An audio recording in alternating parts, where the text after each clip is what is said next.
Hi, everyone, and welcome to episode 195 of the Tick Bootcamp podcast. The title of today's interview is Finding Purpose, an interview with Nic Turinski. My name is Richard Johannesson. And I'm Matt Sabatello. Matt, this is one of the guys we wanted to get on the podcast for a long time because he is one of the people that has been sharing the worst parts of his experience. Most people on Instagram will take pictures of themselves at good moments, take pictures of themselves in their bathing suits, but not Nic.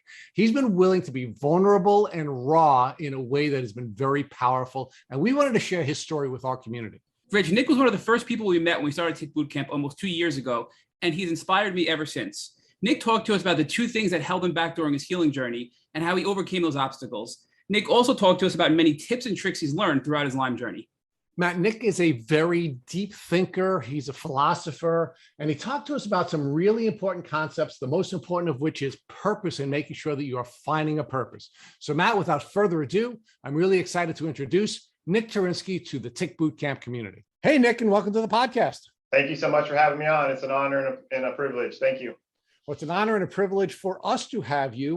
We've been big fans of yours, at least on social, for a long, long time. And we've tried to get you on for a while, but I know you're a busy guy with a very busy podcasting schedule. So as sort of the unofficial philosopher of the Lyme community, we've been very anxious to have you on. And I know folks are going to be really excited to hear some of your deep insights. So Nic, why don't you first talk to us about where you are currently living and where you grew up?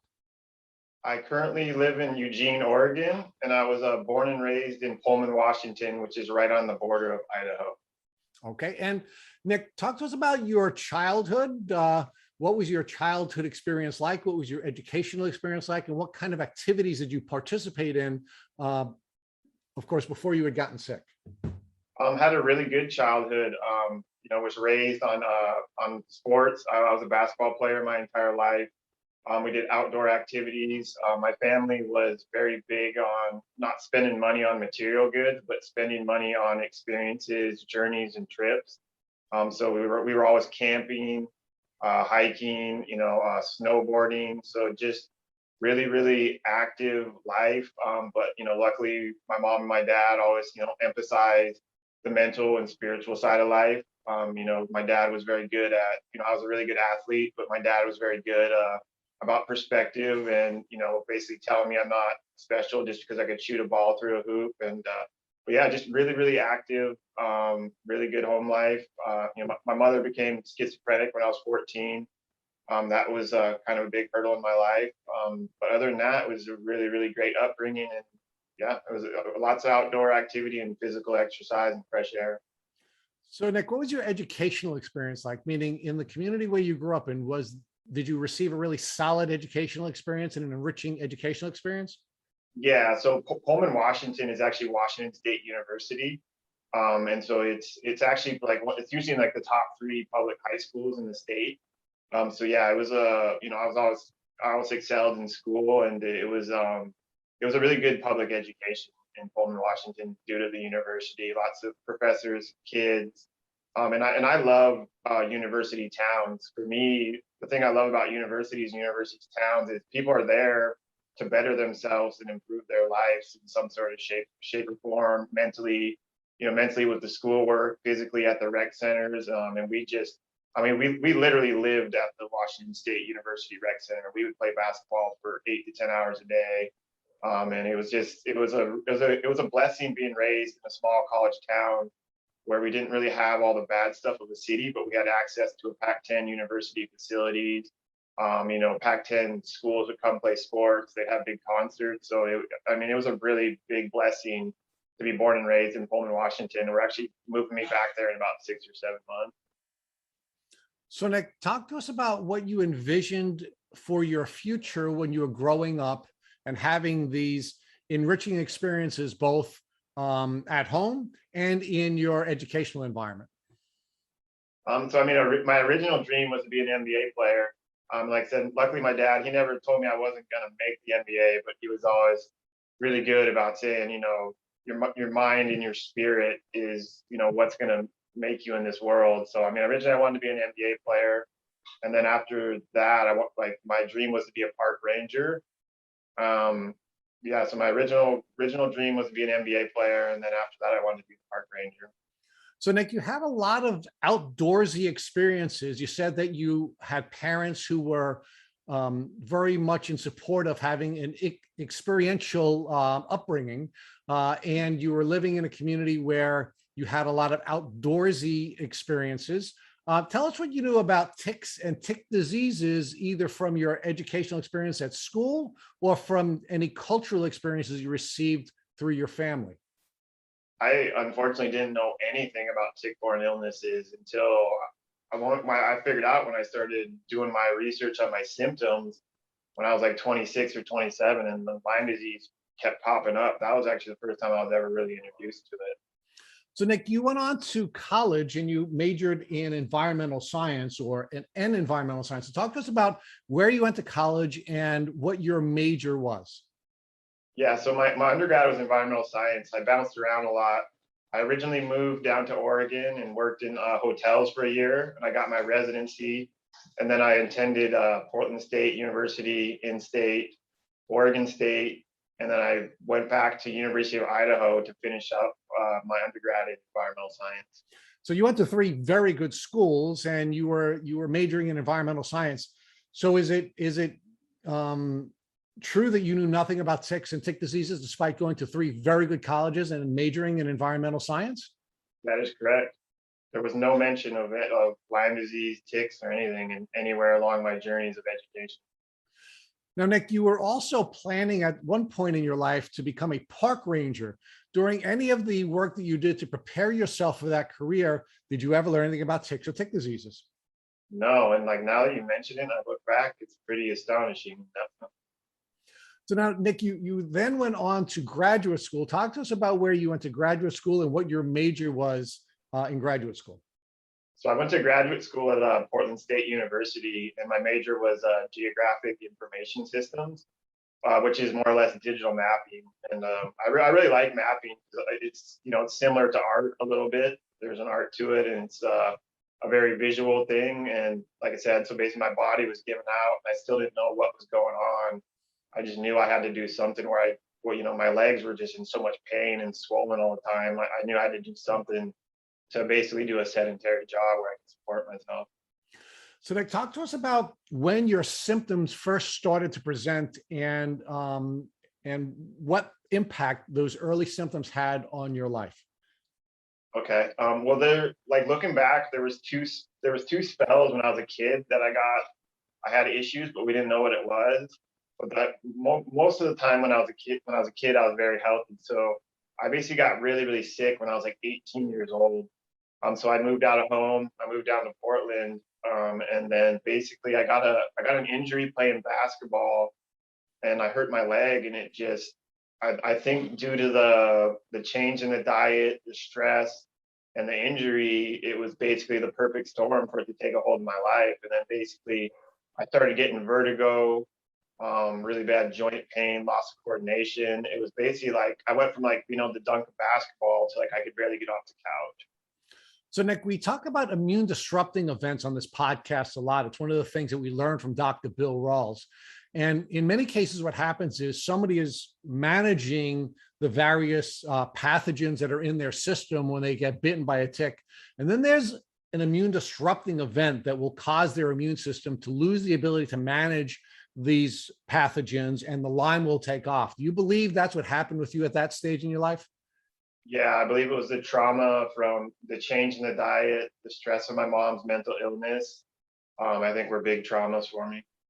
When you say changing your diet, what was the nature of the change in your diet and why did you make that change? Well, I just moved out from home, and I was raised on super healthy food, and I just kind of started eating out all the time. It's being an 18-year-old kid, and I went from super healthy food to eating out. I still ate healthy-ish. I ate healthy 2 or 3 times a week, but I went from a very healthy homemade diet to eating out. When you say eating out, were you eating like fast foods and just sort of eating the kinds of things you shouldn't be eating, Yeah. Or was it something different than that? Not fast food all the time, but just eating out. And like I said, I just went from homegrown garden food to eating out, and just not as good of ingredients. So talk to us about what those early symptoms were like and how did it interfere with your life? I mean, it completely and utterly changed my life. Like I said, so I went from being super physical, to be able to dunk a basketball, and then I more or less, like, I was on my couch for like 3 months.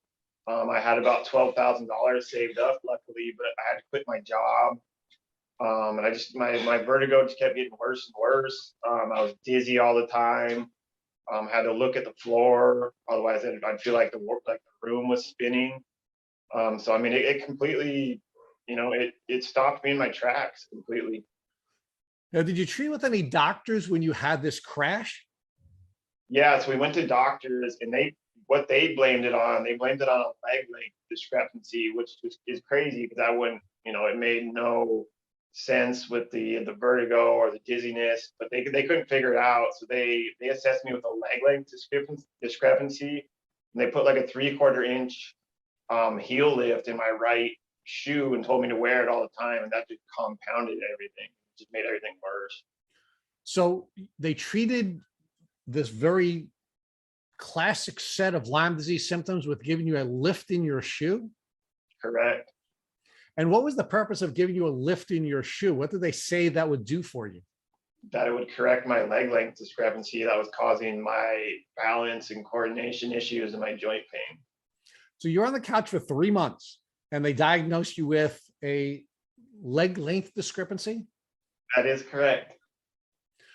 So talk to us about how that 3 months ultimately came to an end. And did you go back to having a relatively healthy life after that 3 month window? No, I didn't. So basically, what I did was I would shuffle a block. So like for 2 to 3 months, I really couldn't do anything. It was like a flu to the extreme. And then after that, I would shuffle like one block. I would shuffle 2 blocks. I'd shuffle 3 blocks. And I got up to the point where I'd walk a couple miles, but it was all with my head down. I couldn't walk without looking at the ground. My proprioception was all jacked up. But then I just kept building on that, and then I'd walk a couple miles, and then I started adding the pool in. Stop playing basketball, stop doing all the stuff that was hard on me, and I basically turned the pool into my temple. And yeah, with the pool and just walking and slowly pushing it. But no, my life was never the same. I was in constant pain. I mean, I pushed through it and I got back to the point where, I could work again in restaurants and stuff. But I mean, I was just in constant pain. My joints were swollen. And like I said, I basically had to look at the ground, for my proprioception to work. And at that time, did you know anyone who had been diagnosed with Lyme disease? And did you see any similarity between the behaviors and the symptoms that you were dealing with and other people who may have had a Lyme disease diagnosis? No, at that time, Lyme disease was foreign to me. I had never even heard of it at that point. So now talk about how your life was different and how your symptoms progressed from that moment in time where you had 3 months of essentially disability and laying on the couch and not doing much else. Can you say that one more time? Sorry. Can you talk to us about how your life changed after that 3 month window when you're unable to leave the couch? Oh, I mean, it was huge, but I mean, I think, for me, I try to focus on the positive and the opportunities. So I think the biggest thing was, it forced me to do some deep self-cultivation. I had some deep, severe emotional and spiritual problems with my mom's mental illness. And so, it forced me to no longer run from my problems. And that was the start of my healing process for my mental and spiritual issues with my mom. So I think that was the positive. But I mean, physically just, shut down and severely depressed. So like you said, you were dealing with some emotional and spiritual issues. What do you mean dealing with them, and how were you growing emotionally and spiritually during this window of your journey? Well, so like I said, it forced me to deal with them. I was an alcoholic for like a long time, and basically once a week I'd get super drunk, I'd get into fights, and I would self-destruct. And like, so looking back at it, it was my way of staying close with my mom. She was the matriarch of our family. And like I said, she got mentally ill when I was 14, and that basically threw me into a downward destructive spiral. Like I said, looking back at it, removed from the situation, it was my way of staying close with her. If once a week I self-destructed, like if I was doing too good, I felt like I was leaving her behind. That's kind of what I deduced when I was out of the situation.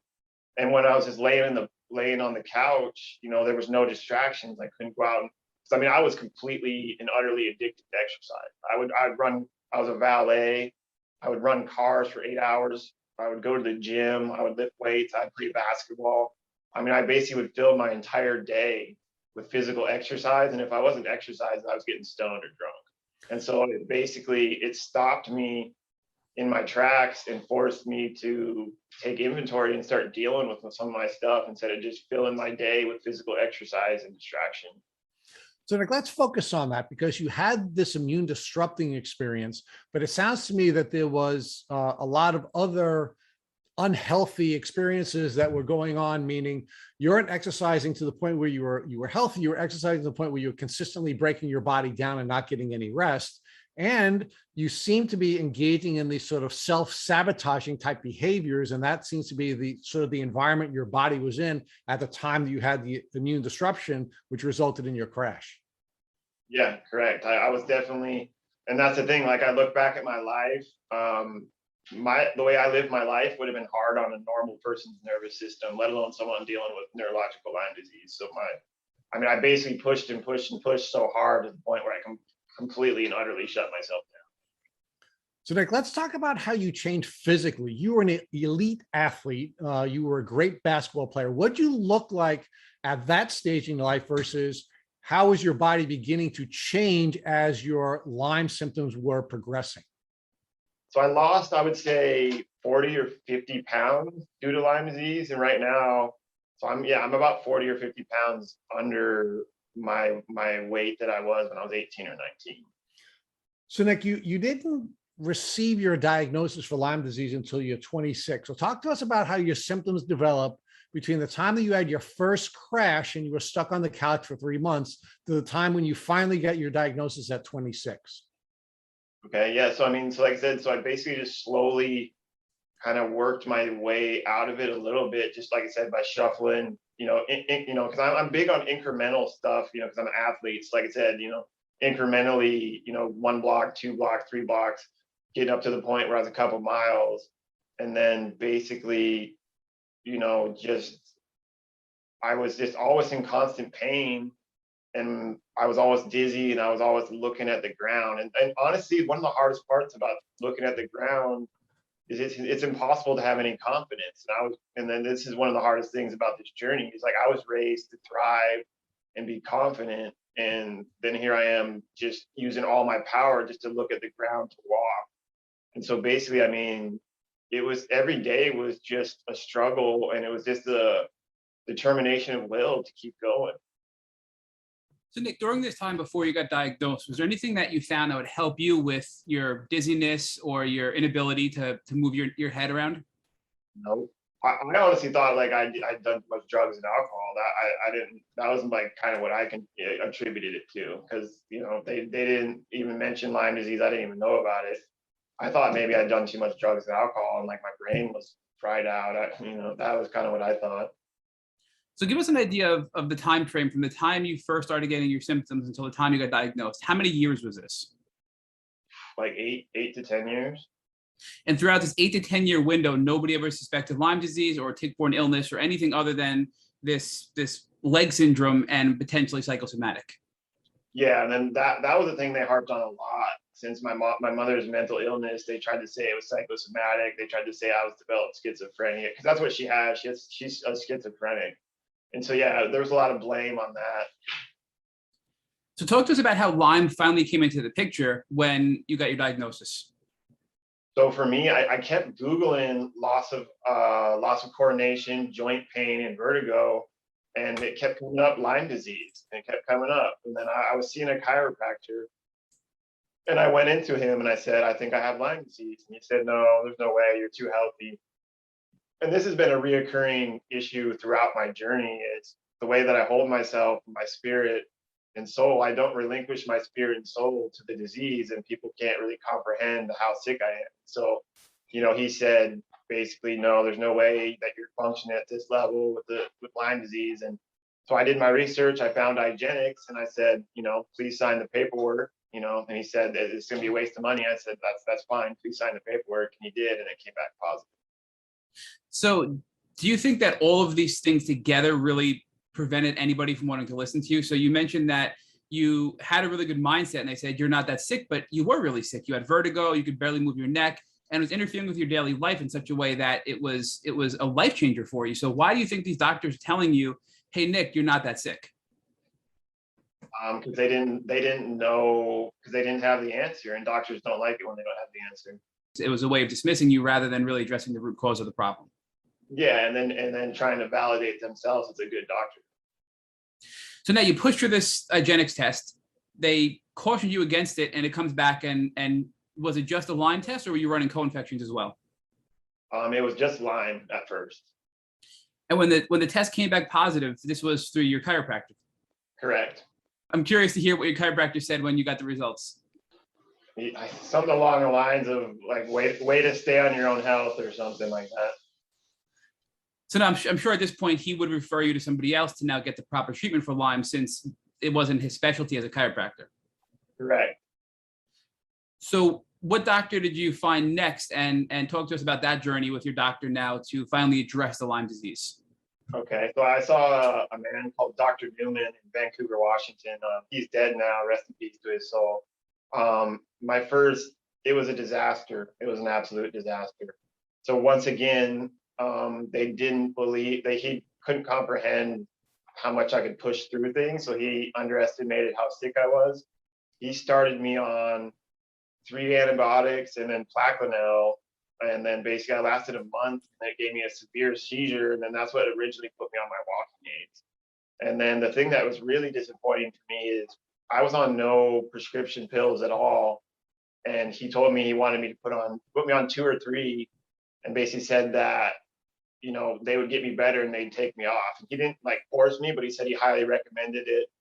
And then so basically he put me on 2 or 3 meds that I wasn't on for symptoms, gave me a seizure, and then he ended up dying like 3 or 4 months later. Do you recall any of the 3 antibiotics that he prescribed you, what they were? So like I said, I remember Plaquenil, and then I want to say it was, what was it? I think it was, minocycline, I believe, was one of them. And I can't remember the other ones. It was too long ago. So Nic, you said something that when you went on this medication, you had a seizure. So was this the first seizure that you ever had as a result of taking the medication? Correct. Yep. Looking back now, what do you think triggered that seizure? Do you think that your body was just so sick and you treated too aggressively, and therefore your body became toxic from the kill protocol, and that resulted in your body having a seizure?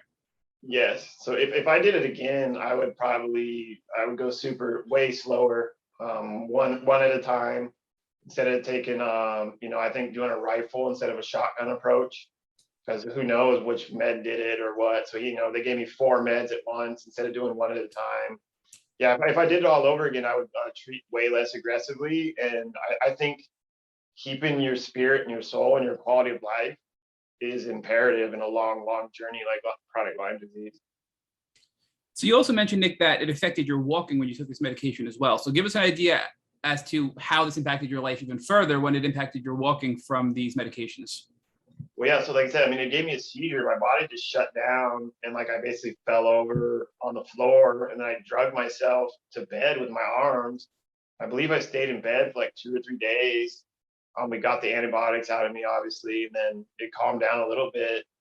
And that's basically, then I started using a walker, shuffling around the house in a walker. And yeah, I was never the same after that first seizure. It really damaged me. So I at that point, we let doctors be for a while. And then I got myself back in the pool, and we just started rebuilding myself. And then I got back to my pool routine. And I think we took about 6 months to a year off of treatment just to get myself stronger and, like I said, rebuild my spirit and my soul, and then get back to my pool routine. And then we actually tried a natural therapy in Coeur d'Alene, Idaho. I think it was Dr. Smith. He's a chiropractor, and he does the magnetic treatment. And he supposedly cleared me, but that didn't work for me, unfortunately. So it was a natural magnetic treatment was what we tried next in Coeur d'Alene, Idaho, and it didn't work out for me, unfortunately. So a couple of follow-up questions on that, Nick. So when you say we, and you keep referring to we, is it who was helping you at this time navigate your health? My family and I. So you also mentioned now the magnetic therapy. So is that bioresonance? Is that the type of natural medicine you're referring to?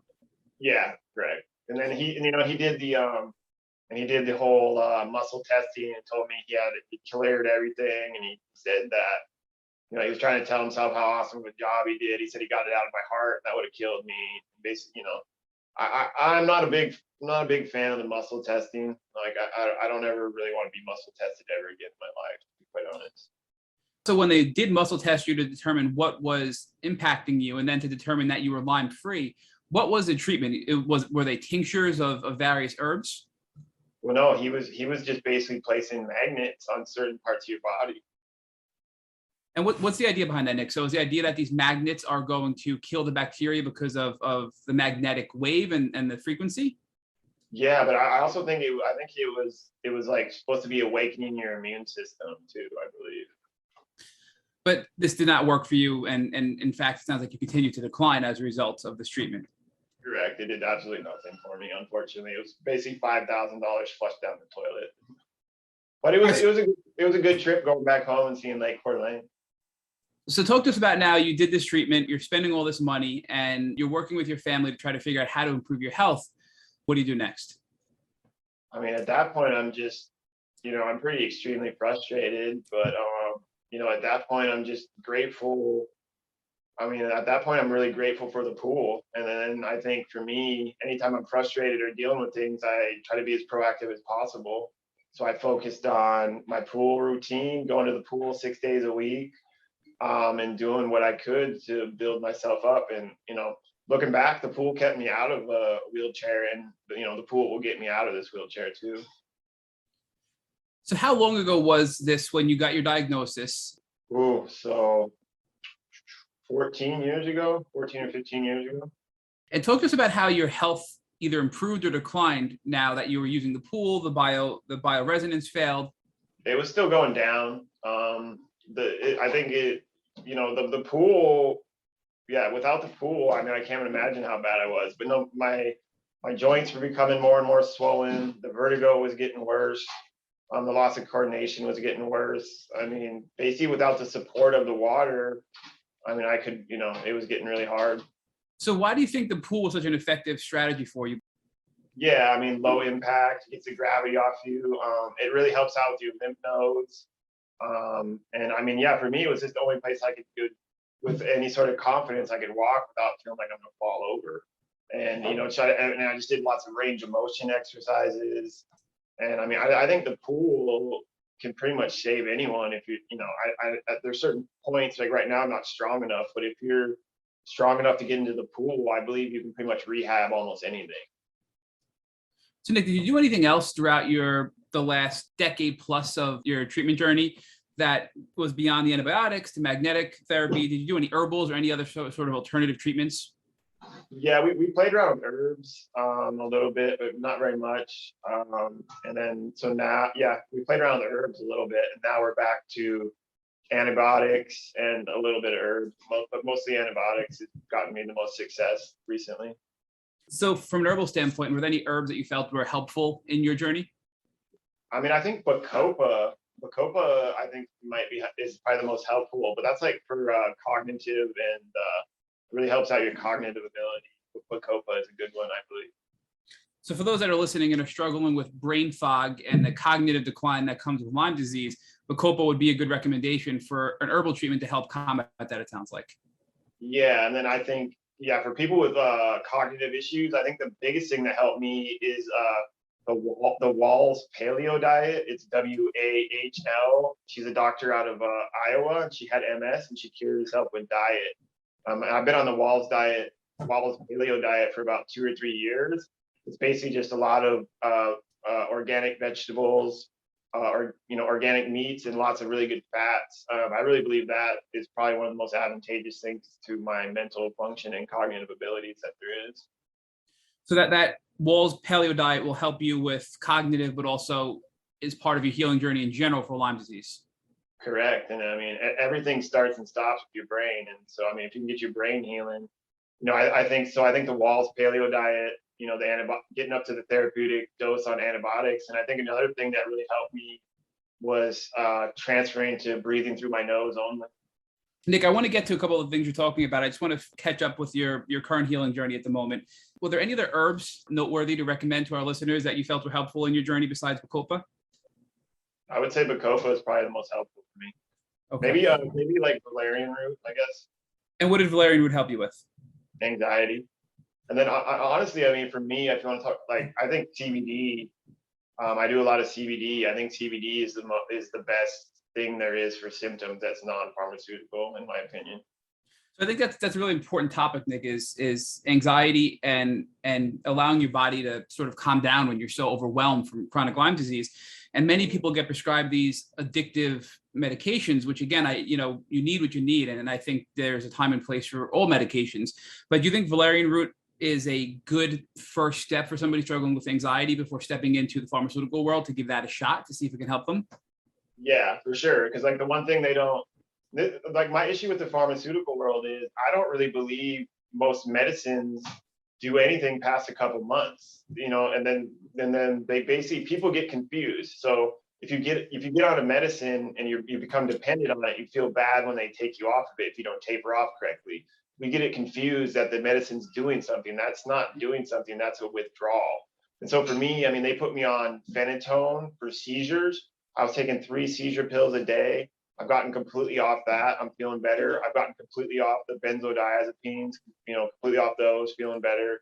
I was only on opiates for like a month or two. That was I felt the worst I ever felt when they had me on opiates for a month or two. And that was just a very low dose. And so for me, like I said, I think they don't really explain to people. Like I said, I don't think there's certain medicines, obviously, but in my opinion, most medicines, after a couple months, they're not even doing anything. You just become dependent on them and you feel horrible if you don't take them.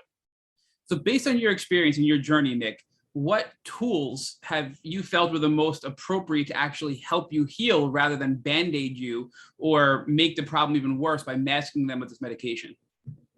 Tools? So for me, getting up to a therapeutic dose of the antibiotics. And then for me, the number one tool for anything in my life is mindset. Everything starts and stops with your mind. So Rich is going to get there with you shortly. I just want to also ask you, as far as antibiotics are concerned, what antibiotics are you on now? You mentioned that they're having a very positive impact in helping you heal. Do you know what antibiotics you're currently taking? Yeah, so we're on Malarone for Babesia, which is not an antibiotic, that's a malaria one. But we're slowly getting off. We're almost off that because we think we have Babesia mostly under control. And then so for Bartonella is the one that we've been going after the last 6 months. And so I'm on Zithromax, a quarter of a pill every day. And then I'm on a full pill of rifampin every day. And so when I originally started taking Zithromax for Bartonella, I could barely tolerate like 1/16 of a pill. I mean, it put me in the ER, and then, then we stopped, and then, it was brutal. The Bartonella did not want to die. Like I could literally tolerate just like a speck of it would just throw me just completely out of loop, and then just slowly going very, very slow and steady. Eventually it just started wearing down, and then I could get up to the therapeutic dose. So Nic, do you think that the current treatment that you're on, the Malarone, the Zithromax, and the rifampin, have allowed you to come off of the benzos, the seizure medication, and the opiates that you were taking? It's sort of allowing you now to actually heal instead of put the Band-Aid on, in your words. Yeah, for the most part, but I started getting off a lot of those even before I got up to the therapeutic dose.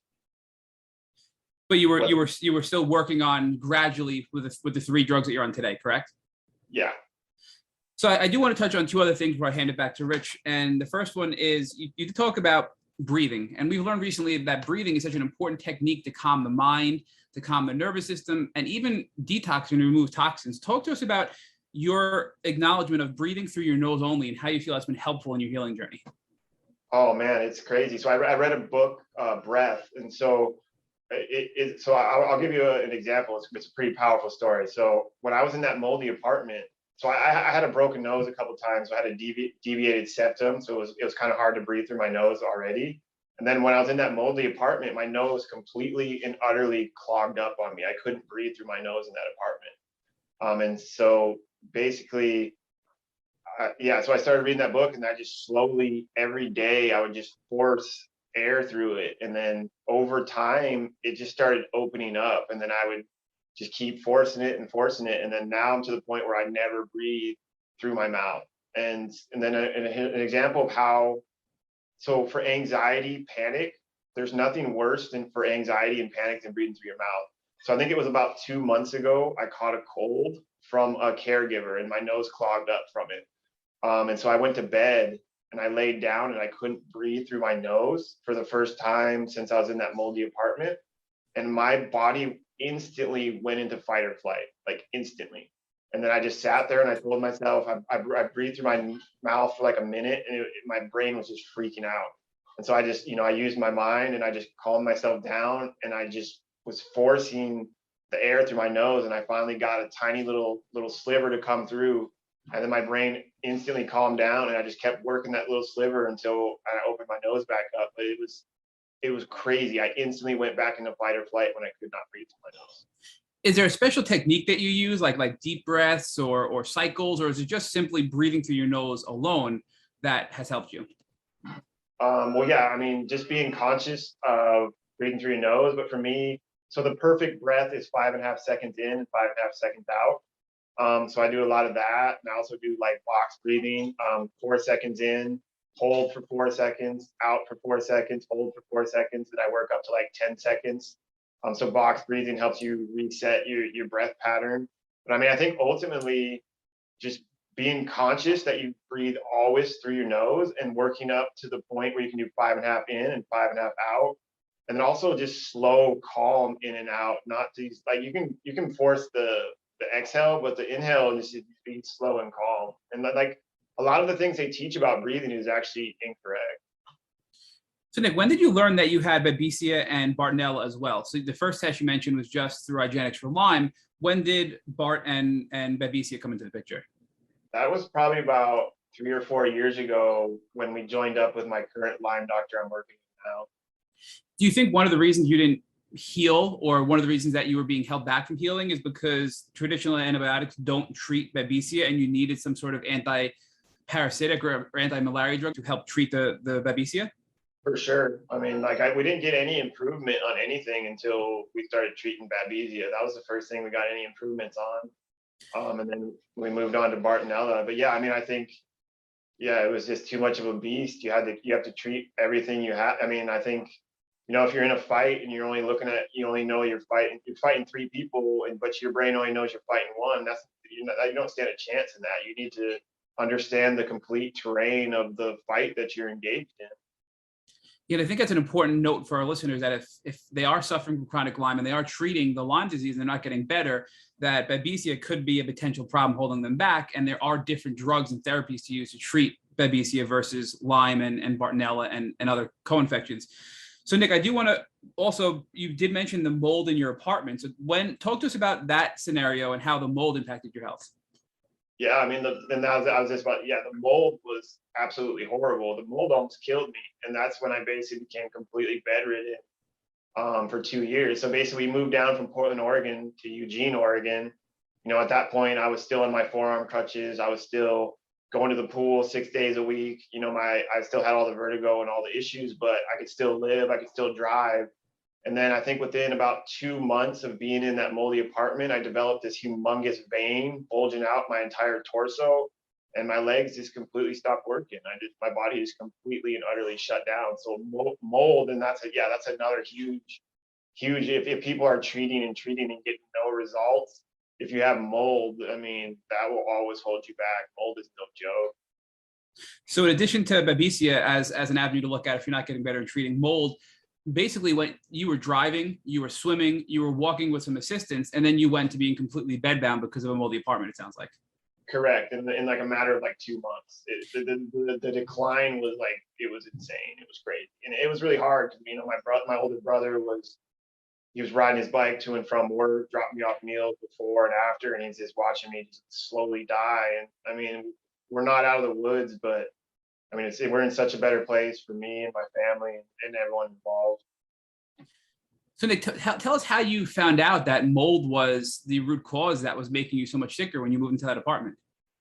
Well, like my intuition told me, and then like we got it tested, and then that's the thing with these tests, like they're very skewed towards the landlord. So basically, we got it tested, and it showed up that it had minuscule amounts. They said it was okay, you know, and I just knew in my heart, and then I kept talking to my doctor, and then I had her test my body, and then basically the one that was showing up as just a little bit in the apartment was through the roof red in my body. So I wonder, Nick, because we always hear from people, well, I live with my husband and my husband is fine, so it can't be mold. But I think the fact that you were already compromised and so sick that you were so susceptible to the mold compared to somebody else, that may be the reason why it affected you so much, maybe not as at high of a concentration that they were looking for when they did the testing. Do you think that that's a possible scenario? For sure, but that's definitely, yeah, I was definitely highly susceptible. But like I said, I did a bunch of research, and there's like only a few tests that are super expensive, and then all the other tests, they all basically favor the landlord, so that they can basically keep renting it out. So what would you recommend for people that think they may be suffering from mold because these tests are so slanted towards the landlord? That how would you recommend they proceed to investigate mold for their own health? Test their body. And how did you test your body? Was it something you can do on your own? Do you need a practitioner to test your body? You need a practitioner. If I remember correct, it's a urine test. You can do it at home. You just have to have a practitioner order it for you. Gotcha. So now I'm assuming you moved out of that moldy home recently. Correct. And it was crazy. The day after we moved out, my symptoms improved. Like, I mean, like the day after we moved out, my symptoms. No, I promise I really have two final questions before I give it back to Rich. I know I said that like 20 minutes ago, but talk to us about some of the things you've learned over the past almost 2 decades now that you wish you knew back when you first got sick that can help our listeners who are early on in their journey. Well, like I said, I think the number one thing, slow and steady wins the race. This is a marathon. Hold on to your spirit and your soul like no other. Do not relinquish your spirit and your soul. Have a purpose and a passion outside the disease. Go very slow, because you can't just bomb it and get out. I mean, you have to keep the little bit of quality life you have. Slow and steady. Keep a purpose. Keep your passion outside the disease. And give us an idea of the things you're doing now since you moved out of that moldy apartment that you weren't doing when you were completely bedbound, and what you see in the future as far as how you're going to continue to heal and treat yourself to continue to get over this chronic Lyme disease. Okay. Well, like right now, the electrical wheelchair changed my life.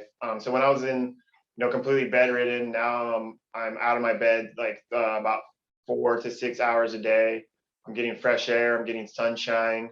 I'm doing my Qigong exercises, which is Chinese exercises in the morning on my upper bodies. Now I'm doing isometrics on my legs, and we're getting massage on my legs. I used to couldn't even have anyone touch my legs without tremoring and shaking.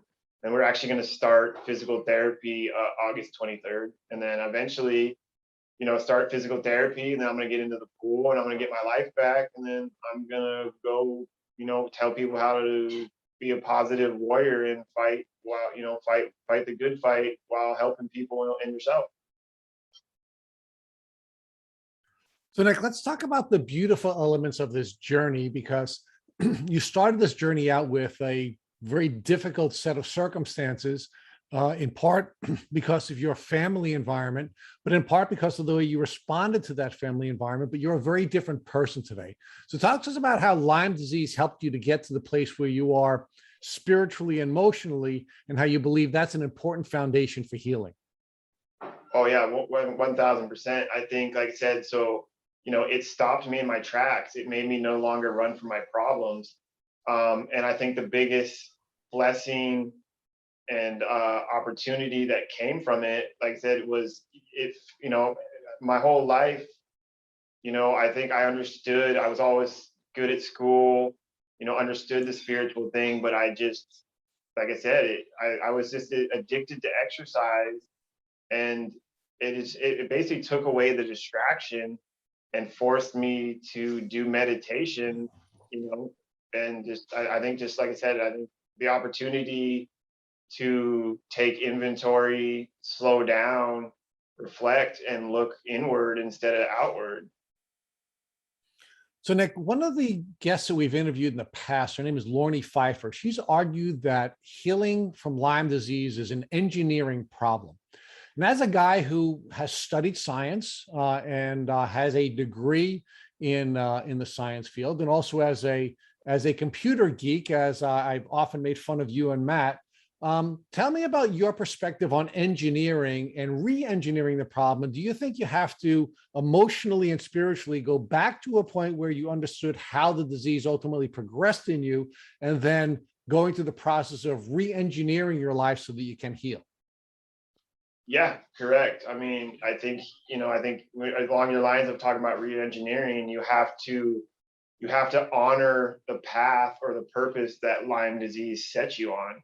And so, yeah, you have to completely re-engineer your life. You have to make your health and your well-being a priority. You have to understand that, you can't just keep driving and driving yourself into the ground. And yeah, you have to basically, yeah, I would agree. You have to re-engineer everything. And then I think that's a lot of things with people with Lyme. I've noticed people get into remission and then they go back to the super hectic lifestyle and they crash themselves. And in my opinion, they are not honoring the path that the universe set out for them. And so, yeah, for me, it completely re-engineered the way I see everything, the way I operate in the world.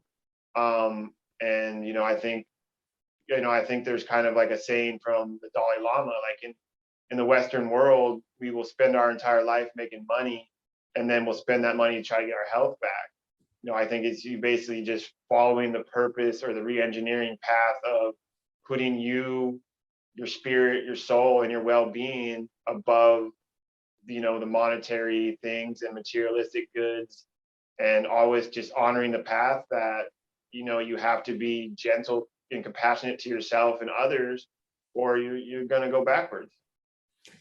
So, Nick, when we interviewed Dr. Burascano, one of the Lyme pioneers in our community, he told us that if his patients did not exercise, they would not heal. But I think it's an important conversation about how much exercise is appropriate for healing, because I think you're a model for how exercise can become abusive and how that could actually create an environment where you're more likely to get sick. So can you talk to us about the balance that is necessary for you to heal with exercise, and how exercising too aggressively can actually create an environment where you're more likely to get sick? Yeah, well, I mean, nothing against that doctor. I'm sure he's a great doctor, but yeah, I definitely disagree.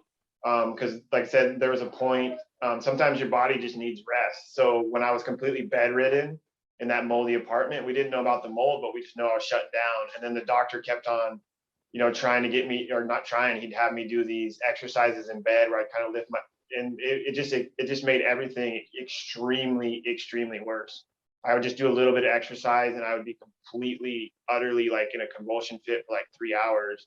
So basically, my body was completely rejecting exercise. So during that situation, exercise was not the key. It was actually the opposite. It was hindering me. And then I do believe, like you said, in my past, when you're addicted to exercise, that's not healthy. So everything in moderation. And I think there's also times when people are so depleted and compromised that exercise is the enemy, not the friend. And that was the case for me when I was in that moldy apartment. My body was completely shut down, and any attempt at exercise just significantly worsened the situation. Of course, Nick, a moldy environment will create immune disrupting events for anyone. But when you have a severely compromised immune system, which is being further compromised, unfortunately, by the antibiotics you were taking, it became overwhelming and it made it impossible for you to heal. In fact, it caused you to get sicker and sicker. How have you rebounded from that, first physically, and then talk to us about how you rebounded from that emotionally and spiritually? Okay, yeah. So like I said, as soon as I moved out, I got symptom relief. My neurological symptoms really calmed down, and then thus, having the neurological symptoms calm down really calmed down, my anxiety, my fear. So basically, I mean, night and day different. So like right now, I do motivational videos and speeches. I can do them in 1 or 2 tries. When I was in the moldy apartment, it would probably take me 20 to 30 tries. So I mean, it's not even. This is night and day. I mean, I was really good at pushing through things, but my cognitive ability is so much better. My spirit and my soul, so much in a better place. And I think I'm still working on this. I think so. So mental immunity to me is key. Mental immunity is, how we react to things. There's something that happens, and our reaction can either be based off emotions or rationale, or rational thought. And so, I've been able to. So, I'm sure as Bartonella. I think Bartonella is the ultimate teacher for controlling your emotions because one of the main symptoms is emotional irritability or instability, and to me it got to the point where if someone, if something went wrong and it upset me, I would have a physiological horrible response. And I don't think there's any other better like a teacher for mental immunity than Bartonella, where if something goes wrong and you get upset, it completely crashes you. So now, I still have issues when I get upset. It's hard on me, but now I'm able to use my rational thought and practice some mental immunity. So like for me, my convulsion fits are few and far between, but when I do have a convulsion fit, I tell myself, hey, to develop mental immunity, this is a blessing. This means that my legs are still alive and I will get them back. It's something that's not going to overwhelm me. I can handle this. And so basically trying to make peace with things and develop some more mental immunity. Nick, what is it about Bartonella that puts you in a position where you have difficulty, or a person who has Bartonella will have difficulty with staying in a cognitive thought process rather than an emotional thought process? Well, so for me, the only way I can explain it, so if like everyone has emotional reactions to things that go wrong in their life. But so a normal person who's healthy, or I shouldn't say normal, I should say a healthy person, maybe they'll get a pit in their stomach for, 30 seconds or 60 seconds. I would literally go, my legs would just start, I would just go into convulsion fits if my emotions were triggered. I mean, it was crazy. I mean, you could literally yank me around like a freaking puppet by my emotions.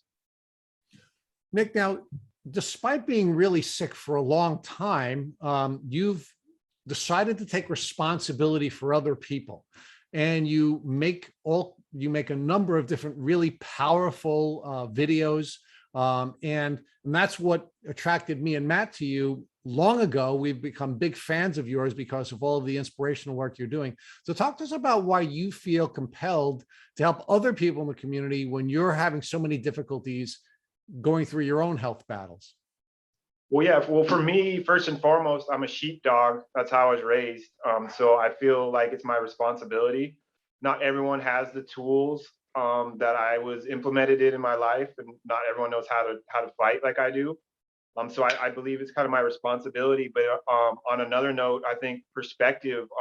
Anytime you're facing hard times, if you can put your perspective to one of compassion and empathy for other people who have it bad, first and foremost, that gets you out of your self-pity, breaks that negative cycle of self-pity, and our brains will reward us because we're interconnected to help each other. And so it helps me, but ultimately I feel a responsibility because like I said, I do believe in a path and a passion that was picked out for me, and I have to honor that. And I'm not gonna lie, there's days where it's hard, and sometimes I want to shut it off.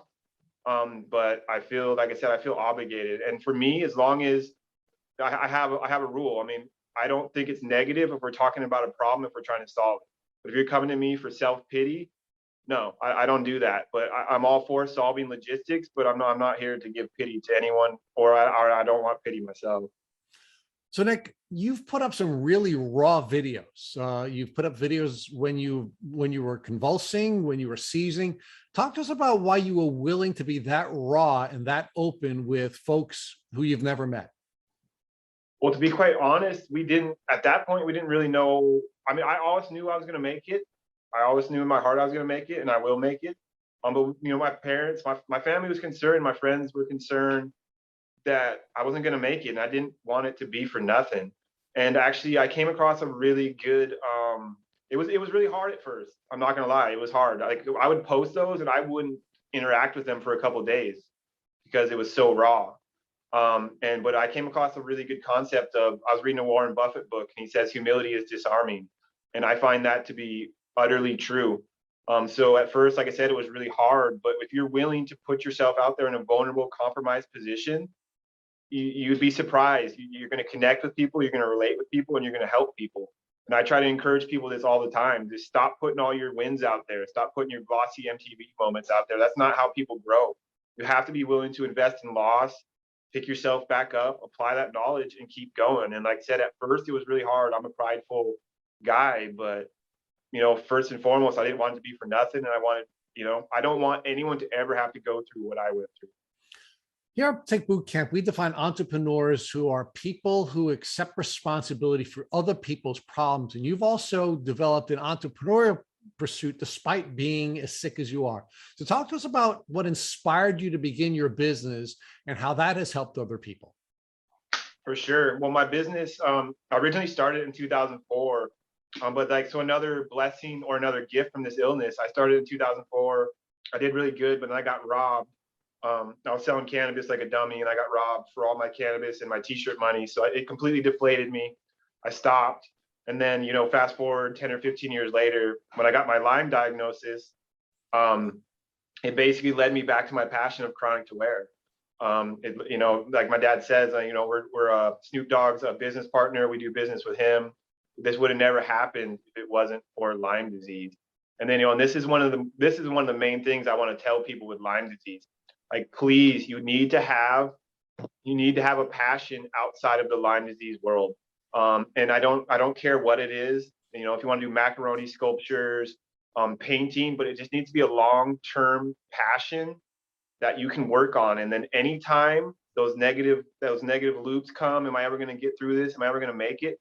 Use your passion as a rudder to bring your thoughts back to positive waters. So for me, when days were really bad, I would just lay in bed. So for me, I had a half an hour a day. Now I have an hour a day to work on my business. But when I'm not working on my business, I'm sitting in my bed. What color do I need to change the designs to? What do I need to do to get this project done? Instead of sitting and going around, like, what if I never get through Lyme disease? And anytime my rats start racing, right back to my designs, my passion, what do I need to do? And you just use it as a rudder to break those negative loop cycles. So Nic, let's focus on that a little bit more, because one of the things that we spend a lot of time thinking and talking about is identity.